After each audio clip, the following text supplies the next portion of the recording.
आप धर्म विरोधी, धर्म भीरू काउंट कर लिए जाते हैं। तो कई लोग इसलिए भी चुप्पी मार जाते हैं कि अरे छोड़ो यार, हमने तो दान कर दिया, गया जिसके गया। लेकिन अखिलेश यादव जी ने ना केवल विपक्ष के रूप में, एक सजग नागरिक के रूप में इस बात को बाहर निकाला। बाहर निकलकर बात आई तो धीरे धीरे ट्रस्ट अपनी तरफ से सफाई देने बाहर आने लगा।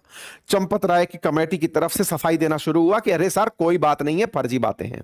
लेकिन फिर से सवाल और उठते गए, बैक टू बैक सवाल उठते गए। मीडिया रिपोर्ट्स में आना शुरू हुआ। भास्कर ने तो इतना तक कोट कर दिया कि 200 करोड़ का मामला है जी, छोटा मोटा नहीं है। इसी बीच में बीजेपी के एक नेता डॉक्टर रजनीश सिंह निकलकर आए। उन्होंने प्रधानमंत्री को पत्र लिखा। पत्र में उन्होंने अपनी तरफ से सरकार से, प्रधानमंत्री से कहा कि साहब ये लोगों की आस्था से जुड़ा सवाल है, आप अपनी तरफ से व्यक्ति भेजिए जो इस मामले की जानकारी जुटाए। ये अयोध्या की तरफ से नेता थे। इन्होंने इस मामले के लिए पीएमओ से इंटरफेरेंस की मांग करी। कहा कि साहब जांच अधिकारी भेजिए, आस्था का सवाल है। इस बीच में जो नपेंद्र मिश्र हैं, जिनको कहा जाता है प्रधानमंत्री का एकदम राइट हैंड, वो फिर मंगलवार को यहां पहुंचते हैं। पहुंच करके वो लगातार लोगों से मीटिंग करते हैं, चीजों को समझते हैं, कहां पर देखभाल में दिक्कत हो रही है। इस बीच में अखिलेश यादव जी एक एक करके सारी चीजों का खुलासा करने लगते हैं कि खेल यहीं तक नहीं है, ये पैसा कहां जा रहा है। 4,500 करोड़ बताया गया कि लोगों ने दिया, लेकिन क्या सबने ऑनलाइन दिया था? क्या बहुत सारे लोगों ने तो पैसा खुद से खुला भी दिया था। वो पैसा कहां है? देशवासियों ने इतना पैसा दिया, उस पैसे को कौन खाया? यानी कि इस पूरे प्रकरण में कुछ तो बहुत बड़ा कालापन है। धीरे धीरे खबर फैलने लगी, चर्चा आने लगी कि प्राइम मिनिस्टर ने एक रिपोर्ट मांगी है राम मंदिर ट्रस्ट से कि जानकारी दो कि यह पैसा कहां गबन हुआ। हेडलाइंस बनने लगी 7 करोड़ के डोनेशन से लेकर के 200 करोड़ तक के आरोप की। इसी बीच में महिपाल सिंह नाम के जो व्यक्ति मैंने आपको शुरुआत में बताए, उन्होंने कई इंटरव्यू दे दिए। उसमें से सोशल मीडिया पर उनके वीडियो वायरल होने लगे। उन्होंने 21-22 का मामला निकालकर सामने रख दिया। उन्होंने कहा कि भैया 2 बैंक अधिकारी थे, रत्नेश चतुर्वेदी और गगनदीप।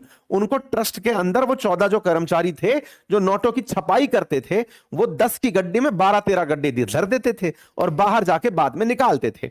जब ये बात मैंने बाहर निकलकर लोगों को बताई तो फिर लोगों ने मुझे ही हटा दिया। कहा कि तुम इस काम में मत पड़ो, तुम बाहर निकलो। बोले एक एक बार में बॉक्स से 5-5 लाख रुपए निकाले जा रहे थे।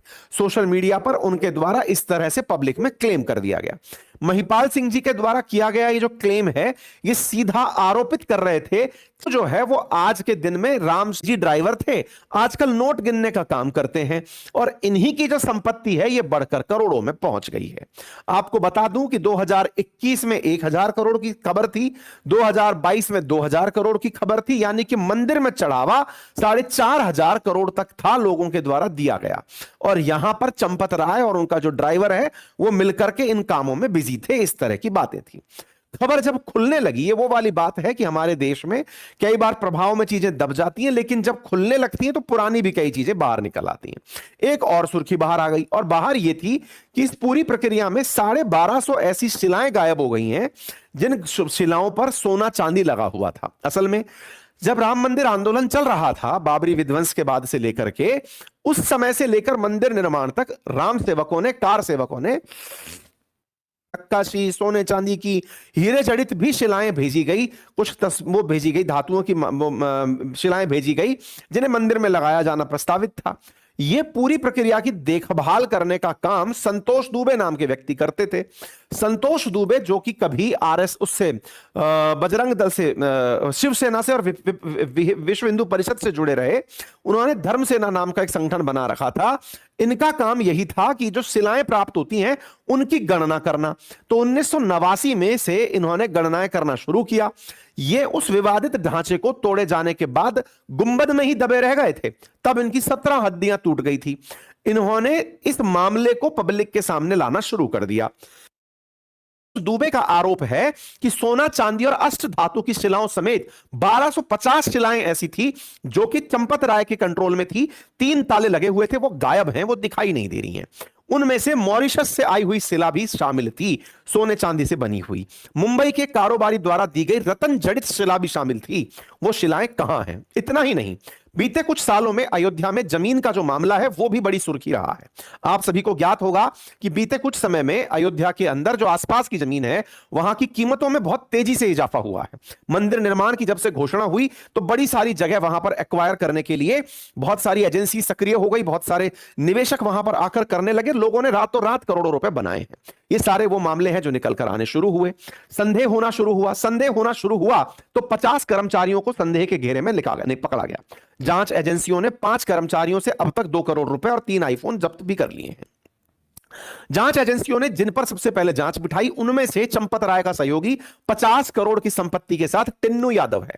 14,500 रुपए की सैलरी में काम करने वाला यह जो टिन्नू यादव है, यही चंपत राय का सबसे पहला सहयोगी ड्राइवर था, जो आज नोट गिनने का काम करता है और इसने अब तक 50 करोड़ रुपए से ऊपर की अचल संपत्ति बना ली है।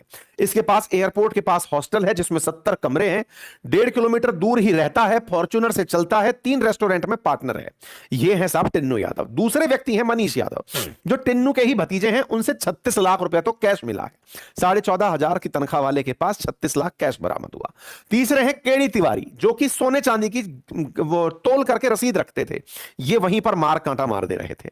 तीसरे चौथे हैं राजेश पाठक। इनकी जीवन शैली में अचानक हुए बदलाव से लोग परेशान हो गए कि यार आजकल बड़ा पन ठन के चलते हैं।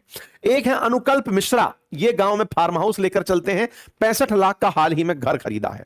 एक है लव कुश, एक वक्त पर कार मैकेनिक थे, आज फैदाबाद में अपना नया घर बना रहे हैं। तो कुल मिलाकर के ये जो नोट गिनने वाले लोग थे, इनको किसने रखा, इन लोगों के साथ कौन शामिल था, तो सवालों के घेरे में कौन आए, तो आए 3 लोग। पहले चंपत राय, दूसरे गोपाल राव और तीसरे अनिल मिश्रा। ये तीनों वो लोग हैं जिन्होंने समय समय पर वो जिम्मेदारियां संभाली है। चंपत राय जो है वो महासचिव हैं, दान का मुख्य प्रबंधन, कर्मचारियों की नियुक्ति और निर्माण संबंधी कार्यों की देखरेख करते हैं। इनके ही से मतलब पूरे की पूरे तत्वाधान में काम होते हैं। अब